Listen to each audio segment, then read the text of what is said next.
Hello అందరికీ, నేను morning నుండి ఈవినింగ్ వరకు ఎట్లా పనులు కంప్లీట్ చేసుకుంటా, ఆఫీస్ టైం ఏంటి అనేది అయితే ఈ వీడియోలో చూపిస్తానమాట. మస్తు మందికి డౌట్ ఉన్నది, నేను ఆఫీస్కి వెళ్ళడం, పిల్లల్ని చూసుకోవడం ఇదంతా ఎట్లా చేస్తున్నామని. సో ఒక వ్లాగ్ అయితే పోస్ట్ చేద్దాం అనుకుంటున్నాను. సో అదే ఇదన్నమాట. Welcome back to our channel అండి. వీడియో చూస్తున్న వాళ్ళందరికీ అయితే గుడ్ మార్నింగ్. నేనైతే 5కే లేస్తాను అనమాట, అలారం పెట్టుకొని.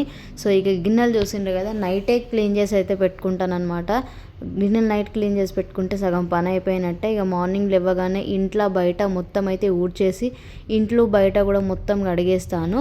ఎందుకంటే పెద్దవాళ్ళు అంటూ ఉంటారు, ఇల్లు ఉడవంది వాకిలు ఉడవంది ఏ పని స్టార్ట్ చేయొద్దు అనేసి. సో ఇంట్లో బయట మంచిగా ఊడ్చేసుకొని అయితే ఒక్కొక్క రోజు ఇల్లు కడుగుతాను. అంటే వీక్లీ వన్స్ అట్లా కడుగుతాను ఇల్లు.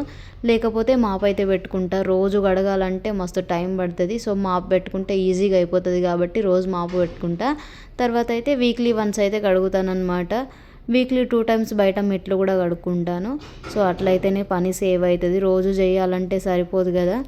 మీరు కూడా ఇంతేనా కామెంట్ చేసేయండి. సో మార్నింగ్ 5కి లేస్తేనే పనులన్నీ తొందరగా అయిపోతాయి. ఇప్పుడు కొంచెం చలి కూడా స్టార్ట్ అయింది, లేవడం కొంచెం కష్టమే కానీ ఫాస్ట్గా లేసేసి ఇంట్లో పనులు కంప్లీట్ చేసేసుకుంటే బయట పనులు తర్వాత చేసుకోవచ్చు అని అయితే నా అభిప్రాయము. సో నేను 5కి లేస్తేనే నా పనులన్నీ అయితే. ఒక్క హాఫ్ అన్ అవర్ లేట్ లేసిన ఇంట్లో మా ఇద్దరికి పెద్ద యుద్ధమే. ఎందుకు అనంటే మార్నింగే మా ఆయన కూడా వెళ్ళిపోతాడు. 8 వరకు టిఫిన్ లంచ్ బాక్స్ వాళ్ళకైతే కంప్లీట్ చేసి ఇచ్చేయాలి. లేకపోతే 12వ ప్రపంచ యుద్ధం జరుగుతుంది రోజు పొద్దున్నే. ఆల్మోస్ట్ రోజు జరుగుతుంది అనుకోండి, అది వేరే విషయం. ఇంత కష్టంగా అనిపిస్తుంది అంటే పొద్దున్నే లేచి లంచ్ బాక్స్, టిఫిన్, పిల్లలకు జుట్లు వేయాలి, నేను రెడీ అవ్వాలి, టిఫిన్ చేయాలి, రావాలి అంటే తల ప్రాణం తోకకొస్తుంది. ఒక్కోసారి ఏంద్రా బాబు నాకు ఈ జీవితం, చిన్నగా ఉన్నప్పుడు ఏం పని చేయకుండా తిని పడుకునేదాన్ని అన్న ఫీలింగ్ వస్తుంది. బట్ లైఫ్ ఎప్పుడు ఒకేలాగా ఉండదు కదా అని చిన్న మోటివేషన్ డైలాగ్ ఒకటి గుర్తుకొచ్చి ఇక ఫాలో చేసేస్తాను అనమాట. బట్టలు కూడా వాష్ చేసుకున్నాను. తర్వాత అయితే బ్రష్ చేసుకుంటాను అనమాట. సో ఇక బ్రష్ చేసుకొని స్నానానికి వెళ్ళొచ్చేలోపు మా ఆయన కూడా లేస్తాడు. లేచి వెంటనే స్నానం చేసి కిచెన్లోకి వస్తాడు. ఏమన్నా హెల్ప్ చేయమంటే ఒక్కొక్క రోజు చేస్తాడు, ఒక్కొక్క రోజు తంతాడు అనమాట. చెయ్యనే చేయడు. ఇక ఆ రోజు మస్తు కోపం వస్తుంది. ఇక హెడ్ బాత్ చేసుకుందామని అయితే హెయిర్కి అయితే ఆయిల్ అప్లై చేసుకుంటున్నాను. ఆయిల్ అప్లై చేసుకోకుండా హెడ్ బాత్ చేసుకుంటే మస్తు హెడేక్ వస్తుంది నాకైతే. అందుకే కొంచెం ఆయిల్ అప్లై చేసుకుంటే స్మూత్గా ఉంటుంది, అంత డ్రై అయినట్టుగా అనిపించదు కాబట్టి హెడ్ బాత్ అయితే చేసుకున్నాను అనమాట. సో మా ఆయన అయితే లేచేసిండు. ఇక్కడ కర్రీ అయితే ప్రిపేర్ చేస్తాడు. ఇక్కడ కర్రీ ప్రిపేర్ చేయడానికి గల రీజన్ ఏంటి అంటే, నేను చేసినవి మా ఆయనకు నచ్చది. సో అందుకే ఆయననే చేసుకుంటాడు. ఎంత మంచిగా చేసినా చేయలేదని అంటాడు. అందుకే ఆ కర్రీ చేసే ప్రాసెస్ ఆయనకే వదిలిపెడితే చేసుకుంటాడు అనమాట. నాకు కూడా బయట ఒక కర్రీ చేసే టైంలో ఇంకేమన్నా పనులు అయిపోతే సో స్నానం చేసి వచ్చేసి రైస్ అయితే పెట్టేసి అటు పూజ కూడా కంప్లీట్ చేసేసుకున్నాను అనమాట. పూజ వంట ఒకటేసారి చేసేసుకుంటా, అటు పూజ ఇటు వంట అన్నమాట. సో తొందరగా అయిపోతుంది. 1 అవర్లో హాఫ్ అన్ అవర్లో అయిపోతుంది అనమాట నా పూజ అండ్ వంట. ముగ్గు అయితే వాళ్ళు వెళ్ళిపోయిన తర్వాత వేసుకుంటా, ఎందుకంటే నేను బయటనే స్నానాలు చేపిస్తాను కాబట్టి ఆ ముగ్గు పోతుంది, మళ్ళీ వేయాల్సి వస్తుందని వాళ్ళు వెళ్ళిపోయిన తర్వాతనే ముగ్గేస్తాను అనమాట. కాకపోతే ఈరోజు కొంచెం తొందరగా పని అయింది కాబట్టి తొందరనే గడప మీద వేసుకు. తర్వాత అయితే నా పెద్ద కూతురు తొందరనే లేస్తుంది. నా చిన్న కూతురు లేపడానికే తల ప్రాణం తోకకొస్తుంది. లేచిన తర్వాత కూడా అట్లనే చేస్తుంది. పోయే వరకు ఏదో కారణం పట్టుకొని ఏడుస్తూనే ఉంటుంది. ఆయన వెంటన్నా నా వెంటన్నా పడుతూనే ఉంటుంది అనమాట.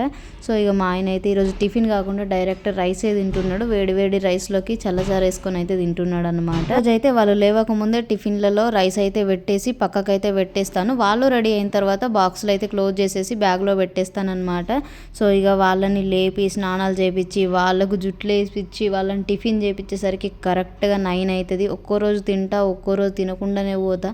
తినని రోజు మస్తు ఆకలి అవుతుంది కాబట్టి ఏం చేస్తా, మన స్నాక్స్ అట్లా తీసుకుపోతాను అనమాట ఆఫీస్లో. ఇక తింటాను. లేకపోతే నాకు తొందరనే పని అవుతుంది.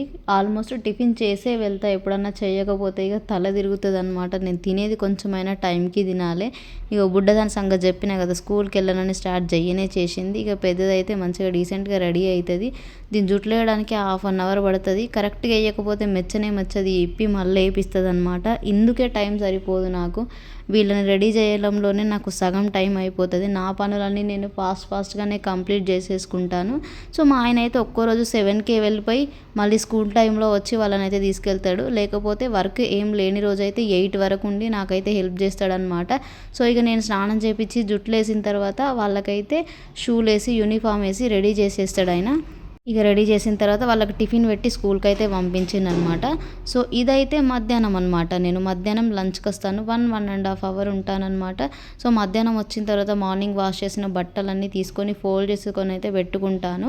మళ్ళీ వచ్చిన తర్వాతనే రైస్ అయితే పెట్టుకుంటానమాట. మార్నింగ్ రైస్ మార్నింగే పెట్టేస్తే ఆఫ్టర్నూన్ రైస్ ఆఫ్టర్నూనే పెట్టేస్తా.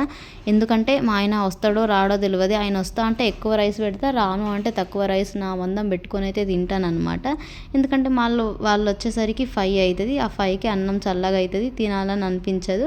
అందుకే ఇక ఈవినింగ్ రైస్ ఈవినింగే పెడతాను. నేను 3 సార్లు రైస్ పెడతాను రోజుకి. ఈవినింగ్ చపాతీ కానీ ఏమన్నా చేస్తాను. ఈవినింగ్ వచ్చిన తర్వాత కర్రీ ఏం లేకపోతే కర్రీ చేస్తా. మార్నింగ్దే ఉంటే అసలే చేయను. ఏమన్నా పెరుగు చారు కానీ చల్లచారు కానీ చేసుకొని అయితే కంప్లీట్ చేస్తామన్నమాట. అదేందో మరి ఎన్ని బట్టలైనా ఉతకగలుగుతాం కానీ వాటిని ఫోల్డ్ చేయాలంటే ఆ బద్ధకం మామూలుగా ఉండదు. నాకైతే తలకాయ తిరుగుతుంది. 2-3 రోజులకు ఒకసారి ఫోల్డ్ చేస్తా. కానీ 2-3 రోజులు బట్టలు చీరలో వేసి ఉంచినాం అనుకోండి, ఒక్కదానికి ఒకటి దొరకదు. అప్పుడు మళ్ళీ నాకే బాధ. కాబట్టి మధ్యాహ్నం వచ్చిన తర్వాత రైస్ అయ్యేలోపు బట్టలన్నీ మడత పెట్టేసుకుంటానన్నమాట. ఇక్కడ రైస్ అయితే పెట్టేసిన, రైస్ కూడా అయిపోయింది, బట్టలు ఫోల్డ్ చేయడం కూడా అయిపోయింది. ఇక తినేసి గిన్నెలు ఉంటే ఏమన్నా తోమేసుకొని వెళ్ళిపోతా. ఇన్ని గిన్నెలు తోమినా కూడా మళ్ళీ 5కి వచ్చేసరికి 6కి వచ్చేసరికి మస్తు గిన్నెలు అయి ఉంటాయి. ఇక ఏం చేస్తా చెప్పండి, తప్పదు కదా. మా ఆయన ఈవినింగ్ తొందరగా వస్తే వంట అయితే చేసి పెడతాడు. ఇక మిగతా పనులన్నీ వెళ్ళిన తర్వాత చేసుకోవాలి. గిన్నెలు కడగడం ఫస్ట్ అయితే ఇల్లు ఉడ్చుకొని అయితే పని స్టార్ట్ చేస్తానన్నమాట. ఇక వెళ్ళిన తర్వాత ఇల్లు ఉడ్చుకొని వాళ్ళకు హోంవర్క్ చేపిస్తా. మా ఆయన ఉంటే వాళ్ళకు స్నాక్స్ కానీ ఏమన్నా తినిపించి పెడతాడు. లేకపోతే వాళ్ళు అట్లనే ఉంటారు. ఏమన్నా కారా కానీ ఏమన్నా ఇంట్లో ఇన్స్టాంట్గా ఉంటే తీసుకొని అయితే తినేస్తారనమాట. ఇక హోంవర్క్ కంప్లీట్ అయిపోయిన తర్వాత కాసేపు టీవీ చూస్తారు. టీవీ చూస్తూ వాళ్ళకైతే తినిపిస్తానమాట. ఈరోజు లంచ్లోకి అయితే నేను చపాతీ అండ్ టమాటా పచ్చడి అయితే చేసినాను అన్నమాట. మా ఆయన తొందరనే వచ్చిండు, కాకపోతే కొంచెం అలిస్ట్ అయిందని పడుకున్నాడు అనమాట. సో ఇక మేము తిని పడుకున్న తర్వాత ఎప్పుడో లేచి తిన్నాడు. ఎవ్రీడే నా రొటీన్ ఇట్లానే ఉంటుంది అనమాట. సో ఆ గిన్నెలు కూడా క్లీన్ చేసుకొని పెట్టుకుంటాను. వీడియో నచ్చితే లైక్, షేర్ అండ్ సబ్స్క్రైబ్ అబ్బా. Thanks for watching. మరి మీ డైలీ రొటీన్ ఎట్లుంటుంది అనేది కామెంట్ బాక్స్లో అయితే షేర్ చేసుకోండి. ఉంటాను మరి, బాయ్. మరొక వీడియోతో మళ్ళీ కలుస్తాను. సో ప్లీజ్ సపోర్ట్ చేస్తారని అయితే అనుకుంటున్నాను. బాయ్ బాయ్, ఉంటాను.